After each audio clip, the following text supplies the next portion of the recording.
definition of... Oh, his first throw of the game going to be intercepted.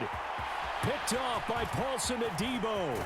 And the Saints are going to take possession of the football as they force the turnover on the opening drive. So, CD, his very first pass of the afternoon intercepted. And I know that's a major surprise for any quarterback because, look, let's face it, no one thinks about throwing interceptions. But think about all the warm-up that we saw, right? Every pass he threw wasn't a single interception because, oh, that's right, there were no defenders out there. A little bit different when there's live guys out there chasing the football. They may want to go back to that one. First play of the drive, good for 15 and a first down. Right after the turnover, they come out throwing. And that means it's a sudden change situation. We used to practice it on defense. Sudden change, get out there, stop the offense. But you typically run out there a little bit unsettled. I think that's why he came right out throwing the football, hoping to catch him off balance. And he did. On play action, it's Carr. There's a short one to the tight end, Johnson. And he is going to lose yardage here. It's a loss of a yard, so it's back to 3rd and 10. In today's NFL, we're accustomed to the tight end getting downfield and creating plays and wreaking a little havoc in the secondary. Not on this one, though. They diagnosed that one really well. Tried the dump off, lost yardage. Still needing 10 yards. Now it's 3rd down. Throwing now is Carr. Oh, he had him. He was open, but he couldn't get it to him. It's incomplete. Anytime a ball's thrown in the middle of the field that's popped up in the air, I expect someone to catch. It doesn't matter whether it's offense or defense because there's usually a great amount of bodies in that part of the field. In this case, no one came up with it. The offense staying out there. They look prepared to go here on 4th and 10. They'll go for it. It's Carr. Dancing to his left. The Saints' decision to go for it backfires. And this Steeler defense able to come up with a stop. The Pittsburgh offense at the line to start their next drive. Well, they were intercepted the first time they had the football, but now they get it back, and it's still 0-0. And because of that, you know what the thought process is? Interception. What interception? It didn't really happen because they gave up no points. So go back on the attack. Go back and run the offense you believe will be successful. Find your playmakers and give them the football. And he'll be hit as he releases it, and that'll fall incomplete. Partner, what we're seeing so far is the defense is certainly coordinated. Both levels doing their jobs in tandem. The back helping the front helping the back. The pressure got home on that last play and forced him to try and throw through contact. And oh, that's into double coverage and intercepted. Picked off by Alontae Taylor. And a huge return as he'll take this one all the way down inside the 30-yard line. Well, it doesn't take a whole lot of investigation to figure out why they're still sitting at 0 on the scoreboard because their quarterback's got to wake up and start reading defense a heck of a lot better after throwing his second interception. It's a 6-yard pickup, and it gets him to 2nd and 4. A quick burst there, and he nicely bit off a pretty decent gain. From the 23, here's a 2nd and 4. They run it again with Kamara, and he'll get it down this time to the 17. A gain of 5, good enough for the first down. But, partner, if the defense isn't going to adjust and they keep giving them those 5, 6, 7-yard runs over and over, they're likely to run it the whole way to the end zone. They'll be more than happy to take the yardage available and save some of their other plays in the playbook for another time. He'll get a nice chunk there on the first down run, and it's 2nd and 4. Brandon, all things considered, they have to feel pretty good about getting that type of a gain considering the blitz that they just had against them. Carr now to throw. Flush to his right. And that one is incomplete. And it also concludes quarter number 1. We're scoreless after 1. Now they face a 3rd down and 4 after that incompletion on 2nd down. Working from the gun, it's Carr. Eluding the pressure right. And he's got it. Touchdown, Saints. A 12-yard touchdown grab. And the Saints post the first points of the ballgame as they take the lead here in this 2nd quarter. Blake Groupie now for the extra point.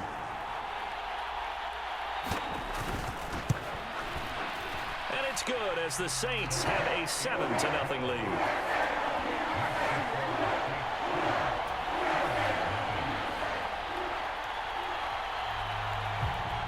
kickoff team on the field now as they will send this one away.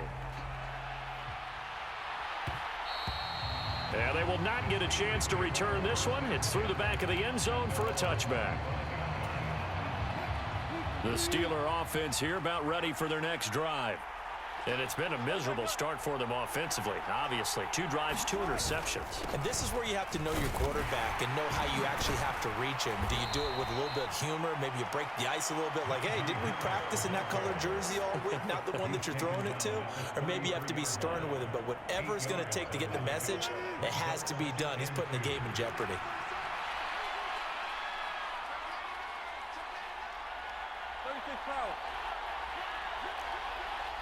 They'll send a receiver in motion left. He's going to get it on the jet sweep. 7 yards there and a first down. Well, we've seen running backs in today's NFL get involved in the passing game. Maybe it's about time more receivers like that get involved in the running game. And that is something we are seeing more and more in this league, no question about it. That wasn't the biggest of gains, but it was enough to get them a first down. And it continues to test the defense. They have to think on every play about who might end up with the ball. A really nice gain of 25 yards. And I feel a little bit like a traitor as a former defender because that big man did not want to go down and refused to go down. If you're a defender and you don't get the right angle on a big tight end like him, he can run right through you like you're not even there, and he did a lot of that on that play. Now a throw from outside the pocket, complete out left. And all the way inside the 15 before they drop him. This offense finding its legs now. Here's another 1st and 10. Finds Pickens out right. And the Steelers are going to be looking at 1st and goal as they move this down to the 4-yard line.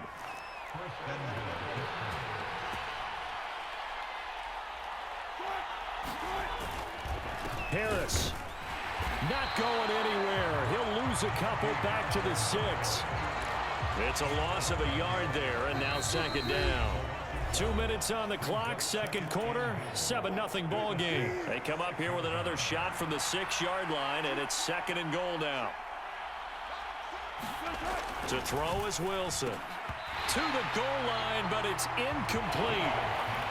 They were so close, that close to their first points of the game. Just needed to hang on just a second longer, but he couldn't complete the process of the catch through the jostling from the defender. This will be play number 8 on the drive. It's 3rd and goal. Wilson. And caught in the end zone. Touchdown, Steelers. Pat Freiermuth from 6 yards away. And the Steelers are an extra point away from drawing level. No surprise there. 3rd and goal down here. That's where they're going to look for their tight end. Yeah, you want that big guy running his routes because it doesn't matter who they cover him with. If it's another big guy, he might use his bulk against him. If it's a shorter defender, might go over the top. Either way, you tend to find a little bit of a mismatch in that area. Boswell good with the extra point, and we are tied at 7. So all even at 7 now as they kick it away.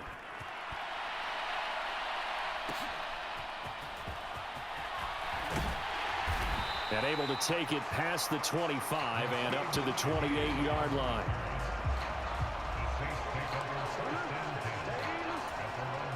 The Saints offense on the field ready to get their drive started. And that last touchdown drive they had very balanced. How key is that balance? It's huge because most of the time when we talk about balance is run, pass, almost 50-50. But most of the times when you talk to offensive coaches, they say balance is we do what we want when we want to. And that means that they're ahead of the defense, keeping them on their heels. Yeah, they imposed their will on that last drive. Well, he tries to force it in, and it's intercepted. Dante Jackson picks it, and his guys are going to get the football at the 37-yard line. Well, look, we're watching a quarterback here that's obviously been around for a long time. That's a throw he wishes he had back. He certainly does, but as you well know, this is a guy that's used to taking a few chances, used to fitting it into tight windows. These are throws that he's made before. Didn't happen to get it. Pressure comes, and Wilson's going to go down. No surprise there. Chase Young wrecks that play with a sack. And they'll bring the big tight end across the formation left. Throwing on 2nd and long. Wilson. That's going to be caught by Pickens. And he will go out right near the 35-yard line.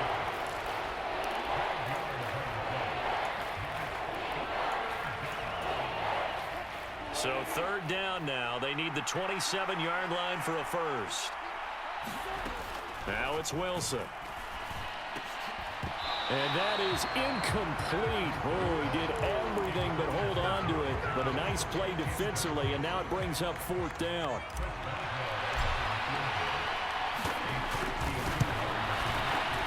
Boswell's kick is good. And they take the lead here now at 10-7. So, Charles, they get to them with their first turnover of the game and then make it hurt a little bit extra with a field goal. And anytime you give the ball up, what's the first thing a coach tells his defense?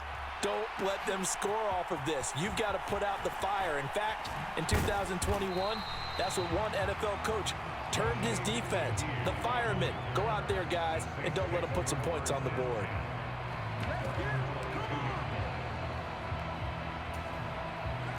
Getting set for their next drive, the New Orleans offense.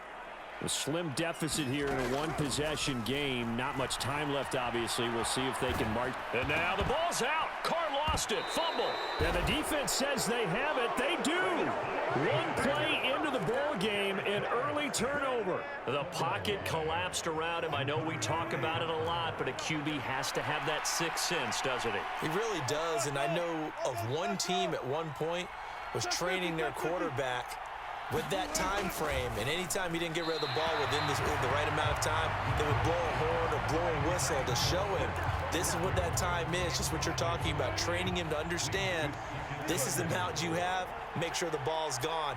Didn't happen in this case. Patterson, touchdown, Pittsburgh.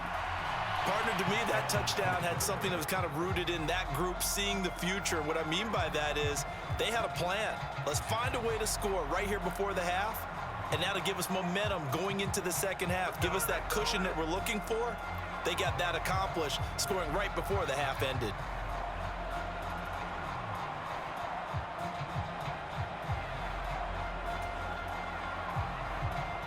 Boswell for the extra point.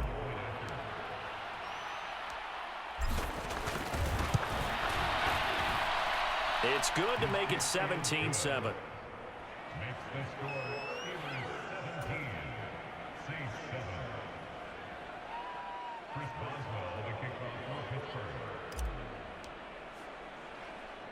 Boswell now to kick it away after the touchdown.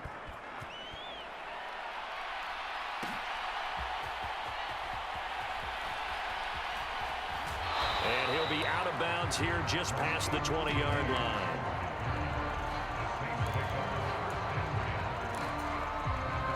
The Saints offense on the field ready to get their drive started.